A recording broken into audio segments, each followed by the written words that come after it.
Good morning, Alex and friends. I'm Grace. Today is Wednesday, December 4th, 2024, and you're listening to Alex's News.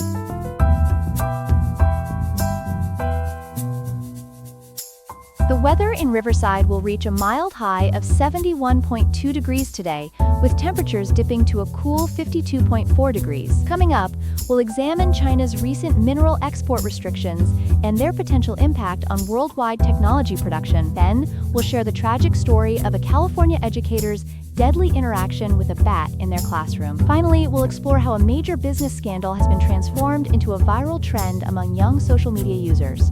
All this and more ahead on Alex's News.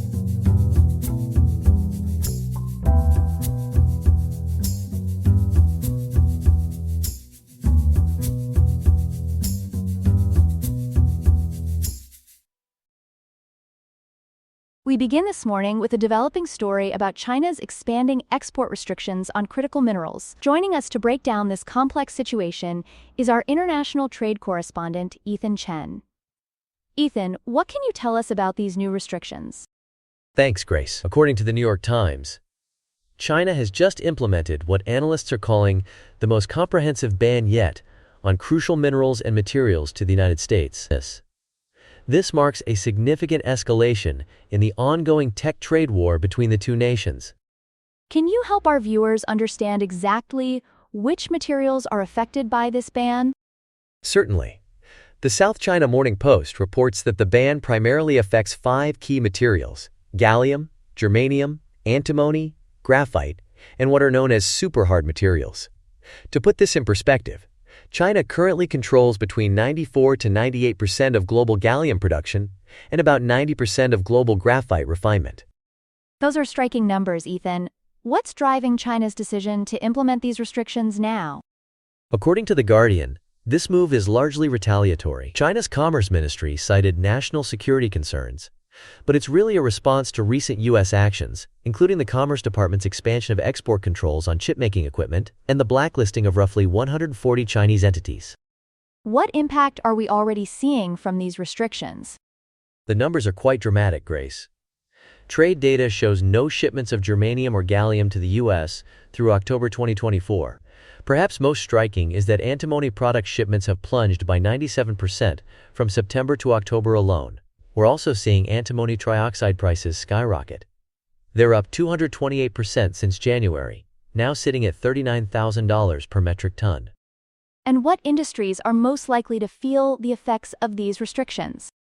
This is far-reaching, Grace. These materials are crucial for semiconductors, solar panels, fiber optic cables, military technology, electric vehicle batteries, and infrared technology. The U.S. State Department has vowed to take necessary steps to mitigate the impact, but industry analysts are predicting significant supply chain disruptions ahead. Thank you, Ethan, for that comprehensive breakdown of this developing situation. We'll be sure to keep our viewers updated as this story continues to unfold. We turn now to a sobering story from California, where a middle school teacher has died from rabies after an encounter with a bat in her classroom. Joining us with the details is our reporter Chloe Martinez. Chloe? Thank you, Grace. According to the Associated Press, 60-year-old Leah Seneng, an art teacher at Bryant Middle School in Dos Palos, California, passed away on November 22nd after contracting rabies from a bat bite that occurred in her classroom. Can you tell us more about how this incident happened? CNN reports that in mid-October, Seneng discovered a bat in her classroom and, in an attempt to help the creature, tried to scoop it up to release it outside. During this rescue attempt, the bat bit her. What's particularly tragic about this case is that she didn't seek immediate medical attention at the time. When did she start showing symptoms? According to The Independent, she began experiencing symptoms in mid-November, including fever and shaking hands. She was admitted to St. Agnes Medical Center in Fresno on November 18th and placed in a medically induced coma the next day. Sadly, she passed away just 4 days later. What are health officials doing in response to this incident?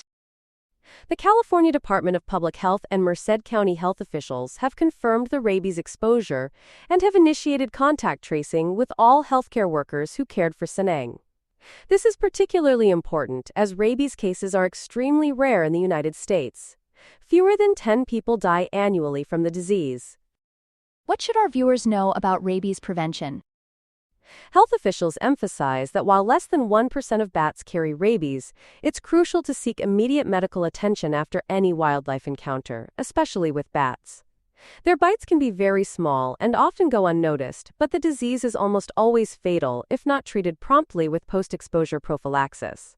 That's a series of shots that prevent the virus from taking hold. Thank you for that report, Chloe.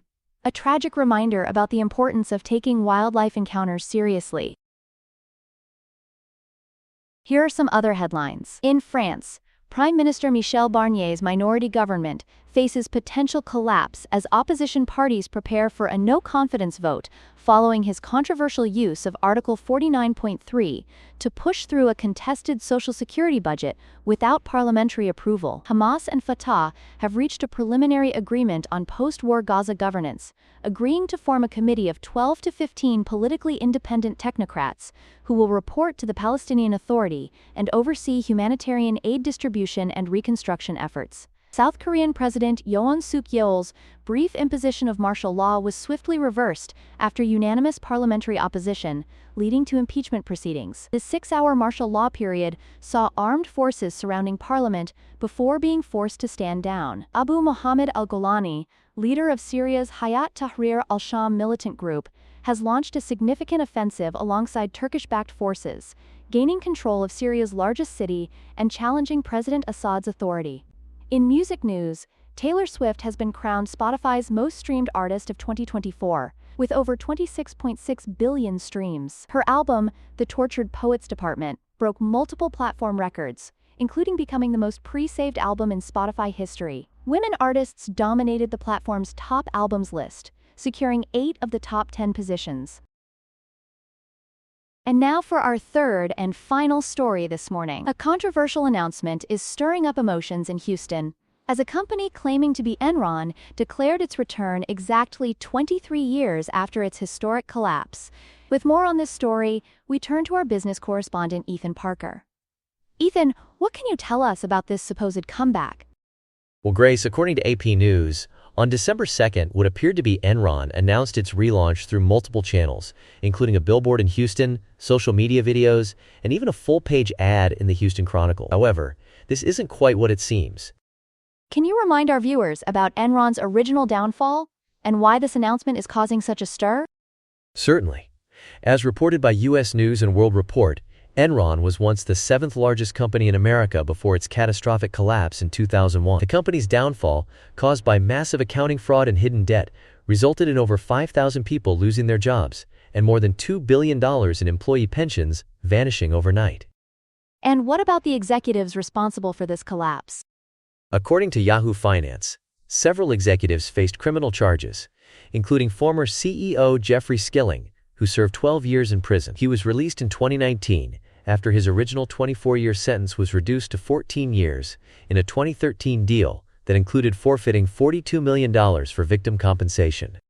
So Ethan, what's the real story behind this supposed comeback? Well, Grace, this entire announcement has been revealed to be an elaborate parody project. The website's terms of use explicitly state that it's First Amendment protected parody and performance art. The Enron trademark is actually owned by an Arkansas-based LLC called College Company, co-founded by Connor Gatos, who purchased it in 2020 for around $250 minus $275. How are former Enron employees reacting to this parody? The reactions are mixed, Grace. Diana Peters, who lost everything in the original collapse, has expressed outrage and considers it to be in poor taste. However, Sharon Watkins, Enron's former vice president and main whistleblower, sees it as a potential teaching tool about corporate ethics for younger generations. Thank you for that comprehensive report, Ethan. We'll continue to follow this story as it develops. That's all we have for now. Today's episode was made by Alexander King with Claude Sonnet 3.5, the Perplexity API, and the Google Cloud Text-to-Speech API. I hope you have a great day. I'll see you tomorrow, Alex.